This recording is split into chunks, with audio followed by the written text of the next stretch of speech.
Hi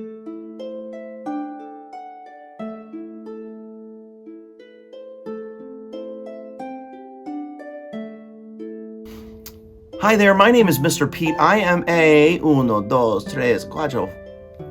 quattro teacher, fourth grade teacher, and I'm currently reading Katie Camillo's The Tale of Despereaux. We are about to start chapter 26, Royalty, and we left off finding out that Meg has lost her mom, her dad has traded her, she has become a slave to her uncle, who clouts her in the ear when she doesn't do anything right, which made her ears not function properly, so she can hear less and less, which means she keeps getting clouted. What a life. For Meg Sal, what an accent.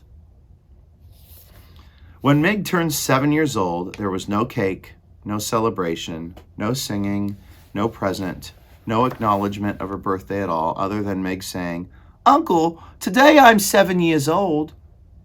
And Uncle saying in return, "Did I ask you how old you were today? Get out of my face before I give ye a good clout to the ear." A few hours after receiving her birthday clout to the ear, Meg was out in the field with Uncle Sheep when she saw something glittering and glowing on the horizon. She thought for a moment that it was the sun, but she turned and saw that the sun was in the west, where it should be, sinking to join the earth. This thing that shone so brightly was something else. Meg stood in the field and shaded her eyes with her left hand and watched the brilliant light draw closer and closer and closer until it revealed itself to be King Philip and his Queen Rosemary and their daughter, the young Princess P.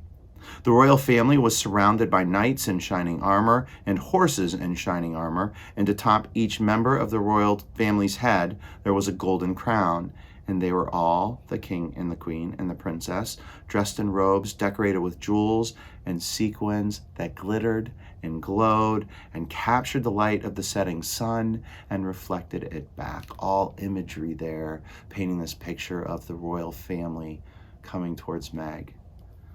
"Go!" breathed Meg.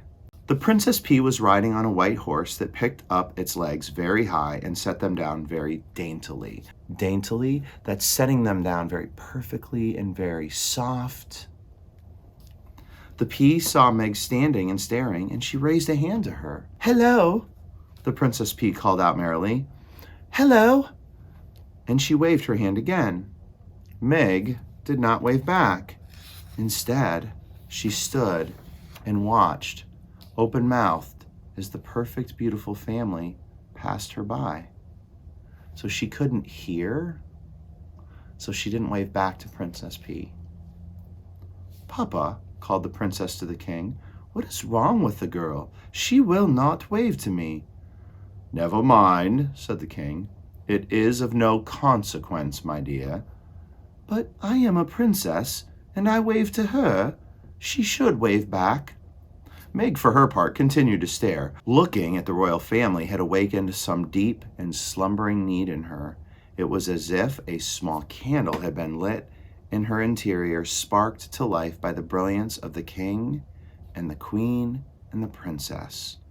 For the first time in her life, reader, Meg hoped. That, of course, is a simile comparing a light to the feeling that she had that was sparked by seeing the royal family. Also, the light. You can see light has triggered her here. And hope is like love, simile, a ridiculous, wonderful, powerful thing. Meg tried to name this strange emotion. She put a hand up to touch one of her aching ears, and she realized that the feeling she was experiencing, the hope blooming inside of her, felt exactly the opposite of a good clout. So this feeling of hope she loved compared to those hits that she didn't. She smiled and took her hand away from her ear. She waved to the princess. "Today is my birthday," Meg called out. But the king and the queen and the princess were by now, too far away to hear.